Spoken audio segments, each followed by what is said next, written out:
Coucou! Aujourd'hui, on va parler de notre quotidien, de qu'est-ce que c'est que se noyer dans le quotidien, de comment on peut optimiser son quotidien pour se concentrer sur l'essentiel. Parce que je ne sais pas toi quel est ton rapport à tout ce que tu fais dans le quotidien, mais moi je sais que la gestion quotidienne, c'est quelque chose qui a pris toute la place dans ma vie pendant des années. Et ce, bien avant d'avoir une famille. En fait, par quotidien, j'entends toutes les actions qu'on répète sans vraiment y penser, jour après jour, semaine après semaine. Ça va de la gestion de ta maison, au trajet métro, boulot, dodo, à l'apéro du vendredi soir. Ça peut être n'importe quoi, du moment que c'est une habitude que tu as prise sans vraiment y réfléchir et que tu répètes jour après jour, semaine après semaine, mois après mois, sans vraiment te poser la question. Et j'aimerais vraiment t'inviter aujourd'hui à te poser cette question. Quelle place tu laisses à ton quotidien aujourd'hui et à quel point tu lui donnes du pouvoir? Parce que moi, je ne me suis pas posé la question tant que ça, jusqu'à ce que mon quotidien, en fait, il envahisse tout et qu'il me laisse plus d'autre choix que de me poser la question. Parce que il m'a bouffé toute mon énergie, il m'a bouffé... j'ai vraiment laissé mon quotidien bouffer complètement toute ma vie. Et tout ce que c'était ma vie, c'était ces tâches que je répétais jour après jour, sans vraiment y penser, sans me poser de questions et sans vraiment avoir de solution pour en sortir. Et voilà, ce quotidien, il peut prendre toute la place très vite, très facilement. Ce quotidien, il peut prendre plusieurs aspects. Pour moi, c'était la gestion de la maison et des enfants, parce que j'étais quelqu'un de plutôt bordélique, qui n'est pas très organisé quand j'ai eu des enfants, de base. Et j'étais plutôt, et je suis toujours plutôt, du genre à l'imprévu, à l'improviste, et à pas aimer m'enfermer dans de la planification. Et pourtant, j'ai découvert que la planification, c'était essentiel. Mais il y a eu une longue période où, voilà, moi, les gens qui planifient leurs vacances 6 mois à l'avance, ça me filait des boutons, je comprenais pas et j'avais l'impression qu'on me demandait de faire la même chose en plus. Donc, j'essayais de rentrer dans cette petite case-là de la personne organisée qui gère tout au carré. Et j'y arrivais pas, quoi. Je rentrais pas dans cette case-là, je suis pas une personne comme ça. Et c'est l'énergie que j'ai mis dans cette tentative permanente de rentrer dans la case de la personne organisée qui arrive à tout gérer, les enfants, la vie, le boulot, les finances, impeccablement, comme tout le monde.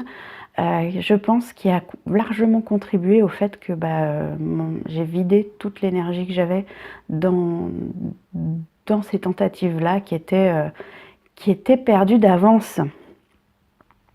Ça a tué littéralement toute ma créativité, c'est-à-dire que pendant toute cette période qui a commencé bien avant que je crée une famille, hein, on parle de quand j'étais à la fac et que j'essayais de faire comme tout le monde et de gérer en même temps mon boulot, en même temps mes études, en même temps ma vie perso et d'en faire quelque chose qui tienne la route socialement parlant. Sauf que petit à petit, en fait, de faire quelque chose qui tienne la route aux yeux des autres, et ben finalement, ça a complètement tué qui j'étais. Ça a, comme je disais, tué ma créativité. J'ai passé tellement de temps, alors ça a été une période, tellement de temps dans les transports, tellement de temps au boulot, tellement de temps dans les études, tellement de temps à essayer de me faire des amis, que du coup, j'ai plus passé de temps à créer, j'ai plus passé de temps à dessiner ou à écrire comme j'aime le faire. Et j'ai complètement arrêté petit à petit, hein, ça s'est fait doucement, mais j'ai complètement arrêté d'être créative. J'avais plus d'objectifs au bout d'un moment, plus de projets, j'ai commencé à subir ma vie. Et c'est là que ça commence à devenir un problème en fait. Quand tu subis ta vie, que tu subis ton quotidien, tu commences à te cacher derrière cette excuse. Tu commences à dire, bah, j'ai pas le temps. J'aimerais faire ça, mais j'ai pas le temps. Tu t'occupes plus de toi, tu t'occupes plus de ce que tu veux pour ta vie, de tes objectifs de vie. Et le temps passe. Et le temps passe très vite en fait. Et tu te retrouves à un moment où ben, finalement tu n'as pas accompli ce que tu avais envie d'accomplir, tu n'as pas créé la vie que tu avais envie de vivre. Tu as juste réagi au jour le jour à ce qui te tombait sur le coin du nez. Et ta vie, c'est juste ce quotidien, cette avancée de tâche en tâche que tu répètes tous les jours. Et c'est assez triste en fait de finir par en arriver là, parce qu'en plus, bon ben déjà d'une, j'en ai déjà parlé, hein, mais ça rend malade, que ce soit la dépression ou le burn-out, ça rend malade de plus se préoccuper de sa vie et de se contenter de réagir aux choses les unes après les autres et d'enchaîner des habitudes un peu comme un zombie. Tu finis par le devenir, le zombie, en fait, quand tu fais ça. Parce que ta vie, elle a plus de sens. Enfin, je veux dire, il y a peut-être des gens qui trouvent du sens à faire la vaisselle et la lessive et à passer 2 heures dans les transports chaque jour. Moi, perso, ça m'apportait aucun sens dans ma vie. J'avais plus aucun sens dans ma vie. Et finalement, heureusement que j'avais mes enfants parce que c'était le seul sens qui restait à ma famille dans ma vie. Donc, ça m'a aidé à justement à me repositionner et à me dire bon bah là il y a quand même clairement un problème et c'est pas le fait de t'acharner à essayer de devenir quelqu'un que t'es pas, la fameuse Brie Van Der Kamp de Desperate Housewives, hein, qui est parfaite en apparence, qui projette cette image où elle réussit tout, avec ses enfants parfaits, sa maison parfaite, son boulot parfait, et tout est parfait. En fait, il n'y a rien de parfait dans la vie. C'est juste une image. Et même si on le sait, on est quand même influencé par ça. Et c'est comme ça que petit à petit, on se laisse déborder par le quotidien, la gestion du quotidien, plutôt que par la gestion de notre vie. En réalité, notre vie, c'est pas juste notre quotidien. Notre quotidien, c'est une petite partie de notre vie, mais on a tous des objectifs plus grands que ça. On a tous des objectifs plus grands que la vaisselle, que le trajet quotidien, que la paye qui arrive à la fin du mois. On a tous des objectifs et des envies qui vont plus loin que juste se contenter de survivre. Et c'est de ça donc que je voudrais qu'on parle. Comment on fait pour sortir de cette façon-là de vivre son quotidien en le subissant et de repasser acteur de sa vie et de recommencer à prendre des décisions pour soi. Déjà, il faut commencer par s'en rendre compte. On le fait souvent de manière mécanique. Moi, ça a été mécanique pendant longtemps.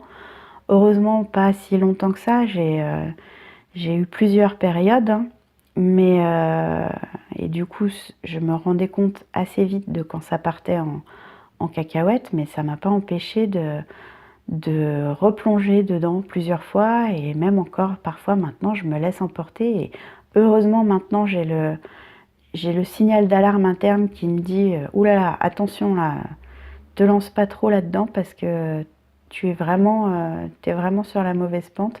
Est-ce que c'est vraiment ce que tu veux faire de tes journées? Donc maintenant, j'ai ce petit signal d'alarme qui sonne, mais pourquoi? Parce que je me suis posé la question. Donc commence par te poser la question, commence par décortiquer ton emploi du temps, tes journées. À quoi elles ressemblent tes journées? C'est quoi tes habitudes de tous les jours? Qu'est-ce que tu fais mécaniquement et qu'est-ce que tu fais consciemment? Qu'est-ce que tu fais pour les autres? Qu'est-ce que tu fais pour toi? Et qu'est-ce que tu fais pour l'image que tu veux renvoyer? C'est des questions assez importantes à se poser parce que les réponses, elles vont déterminer ce qui est important et ce qui l'est moins.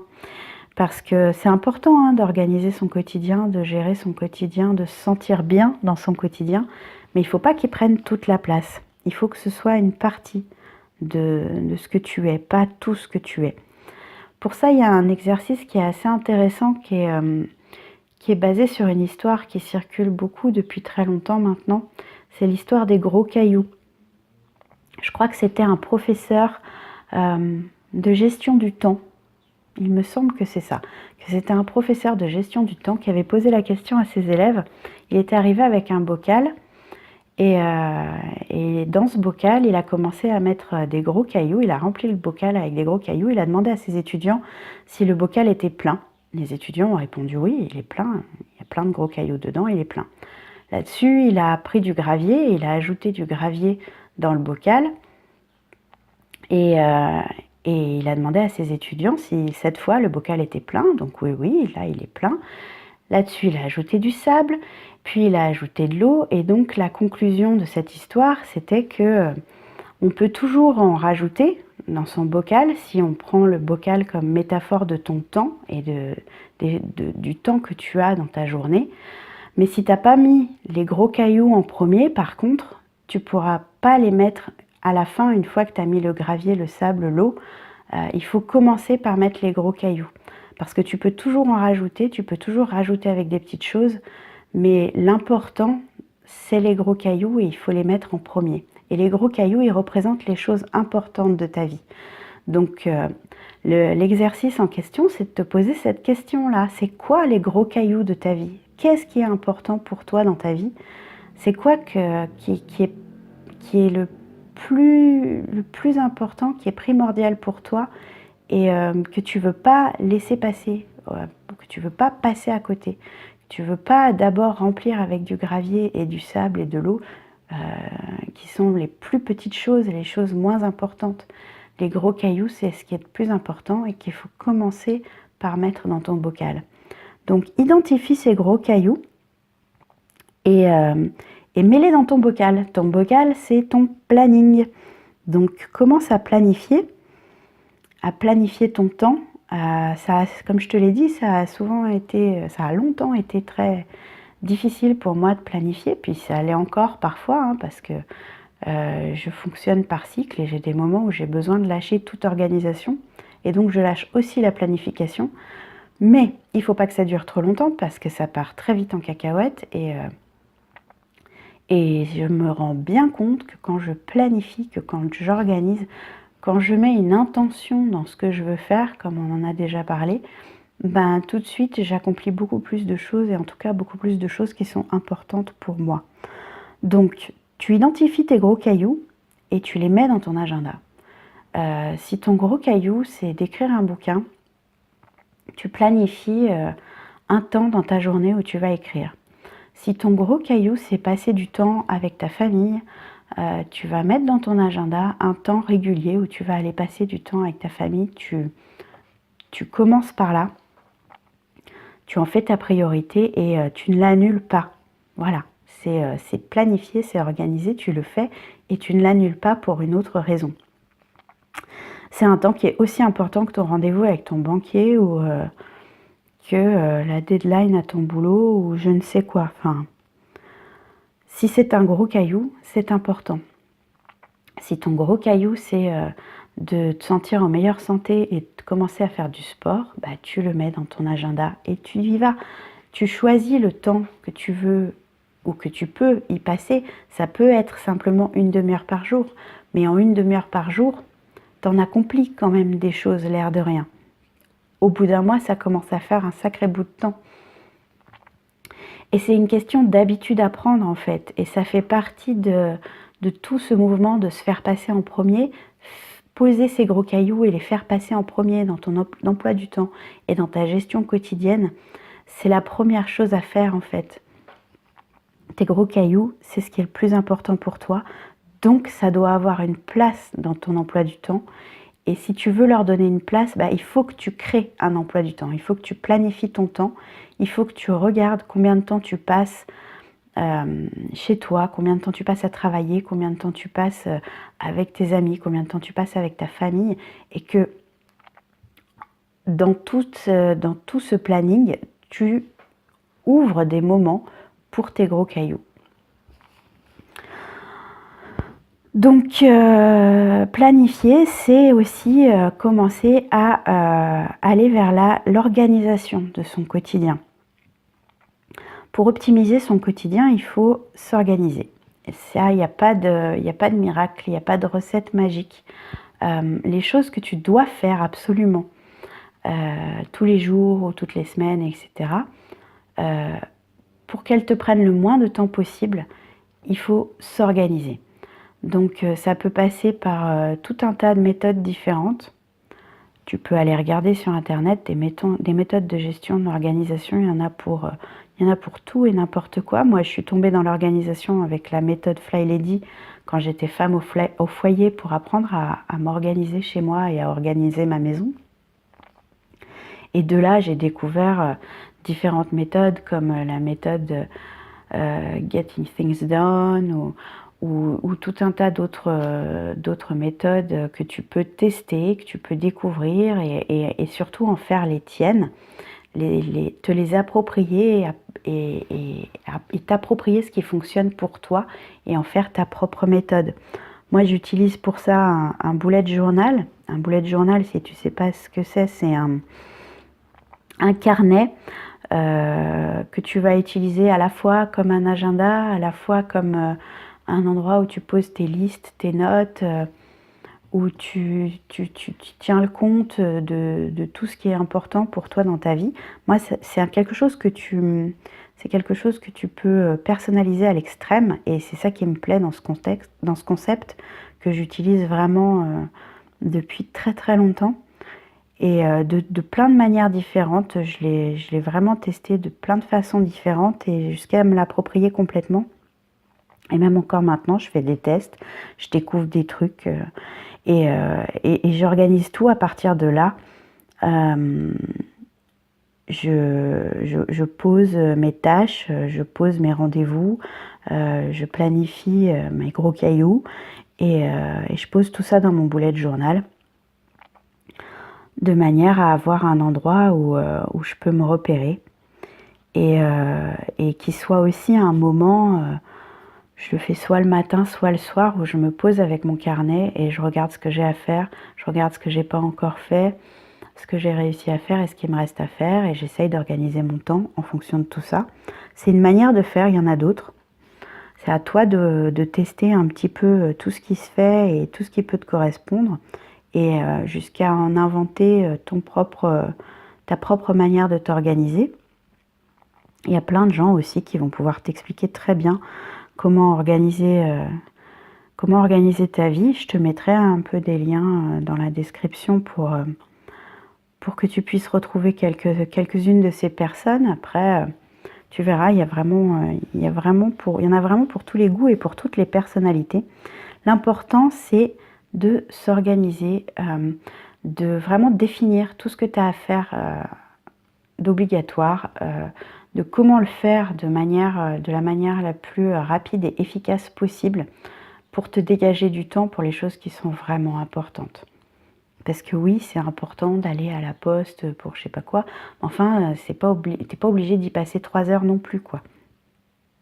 Il suffit de prévoir le bon moment où tu sais que tu vas pas faire la queue pendant 3 plombes, etc., etc. C'est une question d'organisation. Donc, optimiser l'organisation de ton quotidien et aussi déléguer. Parce qu'il y a plein de choses, je pense, et même je suis sûre, que tu fais alors que quelqu'un d'autre pourrait très bien le faire à ta place. Ou alors que tu es carrément même pas obligé de faire. Il y a plein de choses qu'on s'oblige à faire, même de manière quotidienne, alors qu'on n'est pas du tout obligé de perdre du temps à faire des choses comme ça. Par exemple,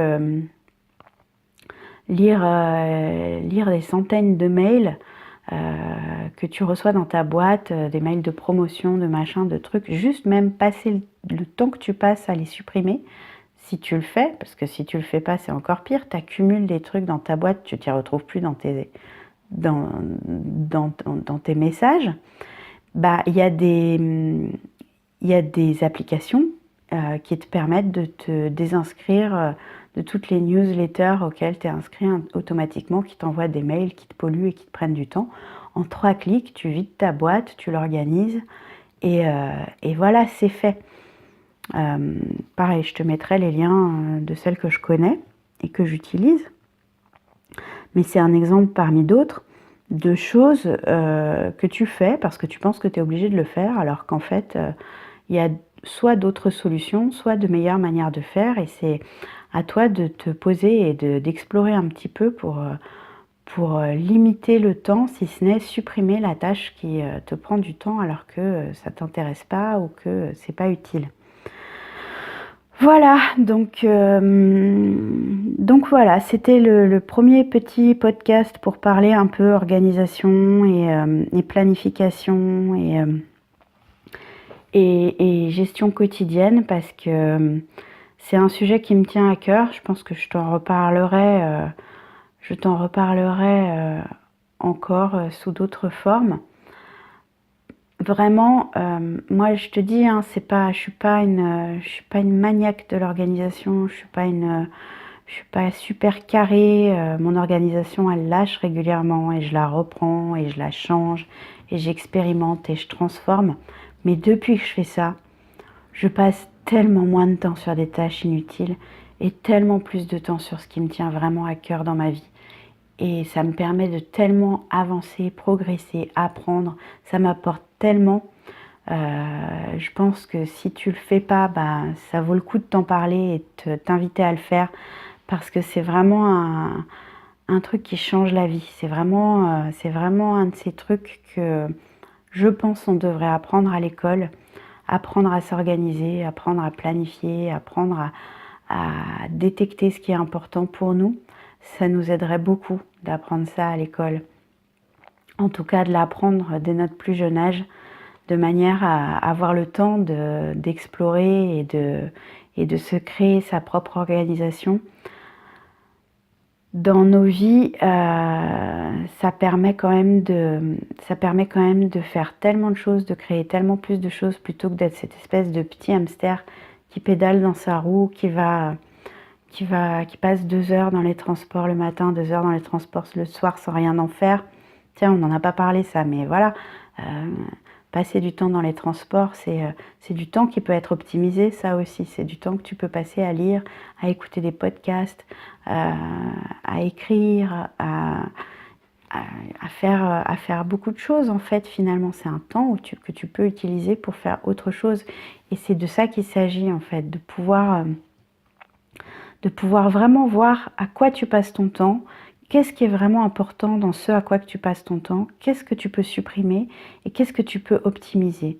Et comment tu peux planifier tout ça pour y mettre tes gros cailloux en premier et le petit gravillon et le petit sable après, les choses moins importantes après tes gros cailloux, mais d'abord tes gros cailloux. Voilà. Si tu as envie de parler de tout ça, de continuer de parler de tout ça et d'autres sujets qui concernent la multipotentialité, eh bien je t'invite à rejoindre la team Multipossible sur Facebook. Je te mettrai le lien dans la description, mais tu as aussi le lien sur mon profil.